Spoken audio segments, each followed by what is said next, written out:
So I'll be covering how to improve insanely fast in Fortnite Chapter 2 Season 3 so you can easily win in Fortnite. So be sure to stick around because I have a ton of insane strategies you likely have not heard of that some of the best Fortnite players use to improve tremendously in crazy short amount of time that you will not find anywhere else. So be sure to get comfortable because you do not want to miss out on anything in this video.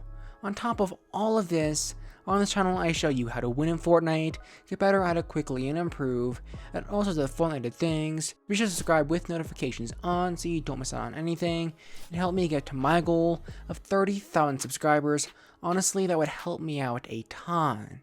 Now because I do not want to waste any of your time, on screen you can see the topics that I'll be covering today, along with the timestamps for these topics. Though I highly recommend watching the full video if you want to learn how to improve as quickly as possible, because these strategies are most effective when all put together. And at the very end of the video, I will cover one secret, rarely used strategy to improve insanely quickly at Fortnite. Of course, I don't want to clickbait you guys or stretch out this video, making you all watch some stuff that you don't want to even hear me talk about. I don't have some hidden agenda here. I put a ton of work into this video and simply want to help you all out. So of course, feel free to skip ahead of this video at any time if I talk about things you don't really care about. Alright, so now the very first strategy that we will be covering today is essential to anybody who seeks to learn the ever-changing meta in Fortnite to win. And this is to watch the best of the best of the best Fortnite players play. These are the Twitch, YouTube mixer streamers who are crazy talented at Fortnite. Now the reason for this is because they know the latest strategies and they know the Fortnite meta better than literally anybody else. By watching them play, you can learn what they do that makes them so good at the game. And you can observe their strategies to see what they do to win fights. For example, when I first started out playing Fortnite, I made it my mission to get as good at the game as possible in the shortest amount of time. Whenever I had the chance, I would be playing Fortnite. However, when I was unable to play, I would be watching it on YouTube.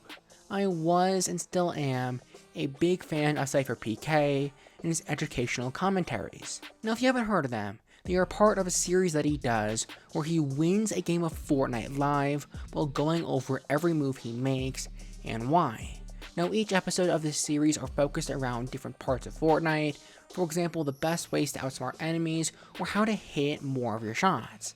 I found these videos insanely helpful because by watching them, I quickly and easily built up a strong idea of what the current Fortnite meta was and the most recent strategies to use to defeat my opponents while playing. If you are dedicated to improving as quickly as humanly possible, I highly recommend watching a game or two of a series just like this whenever you have the chance and are unable to play Fortnite. Honestly, you will be shocked on how quickly you will improve at the game. Of course, while it is important to know the latest meta and the best strategies to use to defeat your opponents, that information is kind of useless if you don't know how to apply it in a game. Now when it comes to actually playing in Fortnite, playing games of solos, duos, or squads is honestly mostly a waste of time. You see, let's say for example in a game of solos, when you first land you need to get weapons, shields, and materials, and all sorts of other things. Finding these things are essential to winning fights, despite the fact they often take several minutes to find. And even once you have all the loot you need, finding opponents is a whole different game, as the Fortnite map is incredibly big. Therefore, in most Fortnite games, you'll need to spend the majority of your time either looting or looking for opponents, and that's assuming that you aren't killed and sent back to the lobby, forcing you to wait several minutes to get back into another game. And that is not a very good way to practice. One solution that I often mention in my challenge guide videos is to head into a more casual game mode like Team Rumble, as you have the ability to respawn in it. and due to the quite tiny storm circle the game takes place in, after the first few minutes, it's a challenge to go even a few seconds without running into an opposing player. And while this game mode is okay to improve in, it of course has flaws, as there is still a heavy looting aspect to the game, and as each fight is very hectic, with there often being third, fourth, and sometimes even fifth parties, making fights in this game quite different than fights in a regular Fortnite game. But thankfully, there is a better way. And no, I'm not referring to the secret strategy that I'll be going over at the end of this video. For now, this better way is to play in creative. Now hear me out, because I am sure that you've heard of some advice like this before. Of course, the best ways to improve are without a doubt through practice. You could watch 1,000+ guides on this very topic, and the central truth won't change. Anyone saying otherwise is simply lying. To improve, you must practice, and that will never change. But what makes the professional players different from anyone else is how they practice. As I mentioned before, games of solos, duos, squads, you get the point, suck for practicing, simply because there is so much downtime within the game. But in creative, you can go from fight to fight without more than 15 seconds of break in between. So like that, within let's say an hour of practicing in creative, you could easily get the equivalent amount of practice as maybe let's say 5 hours of playing in Fortnite. But it does not stop there. Another amazing thing about creative is the fact that there are different game modes simulating all sorts of fights. For example, if you get obliterated whenever it comes to build fights, you can practice build fights within creative. Or maybe if you keep on fiddling with your building in the endgame, you can mess around in a game or two of zone wars or simply classic box fights. You keep on getting third-partied, go into a free-for-all game. You struggle in 1v1 situations, go into a 1v1 game. Of course, one thing you've likely picked up by now is that for this, you will need people to fight against. Now, one possibility is just go into a random game against random players. That way, every time you want to play, you're going against someone different, and you can queue up with someone new whenever you want. And I mean, don't get me wrong, it is a phenomenal way to improve, especially if you're new at the game, but even better than that is going against someone who you already know. And this is because, well, let's just say that random players aren't necessarily known for being the best at the game. And when you're going against a friend of yours, you're able to know their skill level and if they will put up an adequate challenge for you to defeat. And if they happen to be better than you, or at least capable of defeating you several times, whenever they do defeat you, you can just ask them exactly what mistake it is that you made that led to your friend defeating you.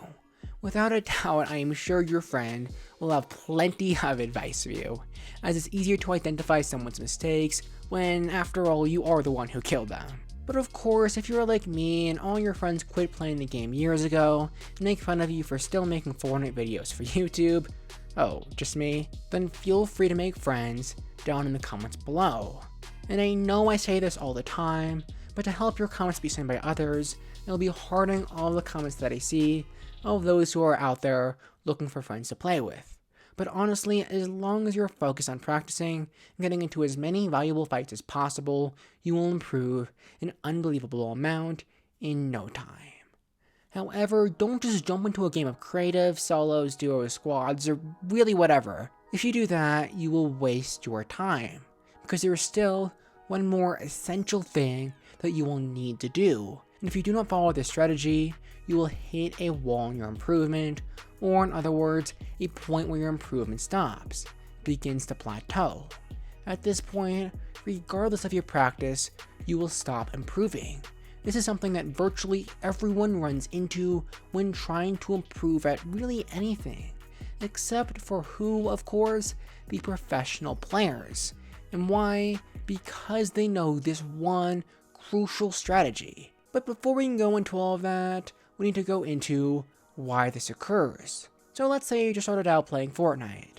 For simplicity's sake, let's assume that your skill at the game can be expressed as a percentage, with 0% being not knowing how to play, nor having any experience at the game, with 100% being literally perfect at the game in every way, shape, or form, never making any mistakes, better than Ninja, Booga, or literally anybody else. Anyway, so you start out and play Fortnite for let's say about 2 weeks, and at this point, you've progressed about 5%.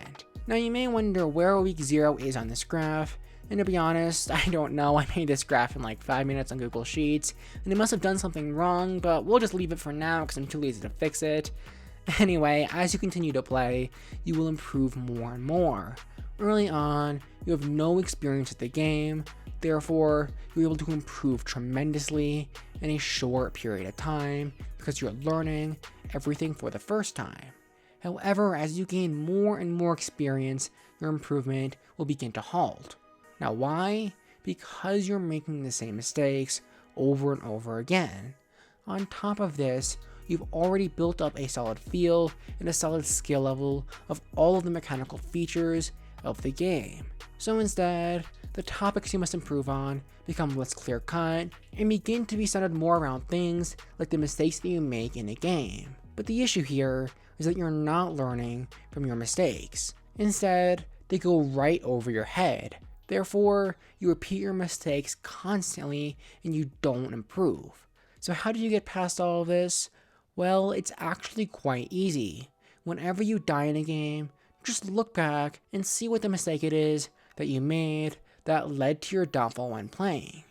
And once you've identified the mistake, then simply look into how to avoid it in the next game. This goes when you win games too. What is it that you did that led to you winning? And if you're serious about improving, you could reflect on this whenever you also win a fight. What is it that allowed you to win that fight? Because you are likely dealing with a lot of information here, I advise writing it all down in Google Docs or something similar so you don't miss out on any vital information. I know all of this may sound boring and tedious, but hey, at least it's not as tedious as editing this incredibly long video. One more thing you can do is rewatch some of your best and worst moments over in replay mode. This way you can pick up on some strategies that you may not have realized that you used to win fights. And the same goes for whenever you die. And the cool thing is, you can actually spectate your opponents to see what happened from their point of view that led to them defeating you. Now this strategy can be applied really to any game mode, not just solos, duos, or squads. For example, if you apply the strategy to creative, where after each fight, you immediately have the ability to apply your newly acquired information about your mistakes in the next fight, well, you can bet that improving will come insanely quickly in this case. Now before we get into a secret strategy to improve, just know that as shown, improving comes down to optimizing the efficiency of your practice in games like creative and through watching professional players play online when you yourself cannot play, and then identifying the mistakes that you make, the fixes for those mistakes, and the best strategies that exist to implement into your gameplay. And if you follow my optimized route to improvement, or one of your own, without a doubt, you will improve rapidly. Okay, so now for the moment that you've all been waiting for. What is this secret strategy to improve that you've kept us all waiting for? Well, to my regular viewers, I really hate to repeat myself. I've mentioned this before in some of my previous videos, but still stick around because I do have some new information on this strategy and how to take advantage of it to improve quickly that you do not want to miss out on. But since the majority of you guys watching right now are actually not subscribed, so subscribe, I'll still go into detail with it. Now this strategy is to practice in bot-only lobbies. You see, these lobbies are perfect for practicing your new strategies with. When going against actual players, you need to worry about all their strategies and them constantly trying to, well, eliminate you. This makes it quite difficult to practice new strategies with. However, when fighting against bots, they are insanely easy targets. They don't build much, they don't have very good accuracy, and they are often mostly still. So when you're going through the insanely complicated task of learning a new Fortnite build or strategy, practicing it against bots is a very good first step. Not to mention, on top of all of this, bots make good targets to practice your aim and other forms of fighting with. Anyway, I am sure you all wondering, how is it that I get into bot-only lobbies? Well, as I've mentioned in previous videos, of course, click the icon to watch. This guy goes into a lot more depth on this. You're going to need to start by creating a new Fortnite account over on Fortnite Mobile with 0 games on it played. Simply join the lobby of your main account with it, and then enter a game of duos or squads. When your two accounts are loading in, simply close the account that is on Fortnite Mobile. It's that simple. When your main account is loaded in, you will be on the waiting island in a bot-only lobby. At this point, it will take a minute or two longer than a usual game to start, but after all of that, you can play just like normal. And yes, that does mean you can get XP like normal, and of course, win like normal. If you did enjoy this video and found it helpful, and want to learn more about how to get better at Fortnite, complete your challenges fast, and improve at all sorts of fun things, you can start now by subscribing and clicking the bell so you don't miss out on anything, and help us get to 30,000 subscribers by clicking here. And for another video by me, you can click this card right here to learn how to win every game in Fortnite. Finally, to support me, you can use code StormRanger and buy my merchandise by clicking here. But that is all I have for now, and I will see you all in the next video. Goodbye.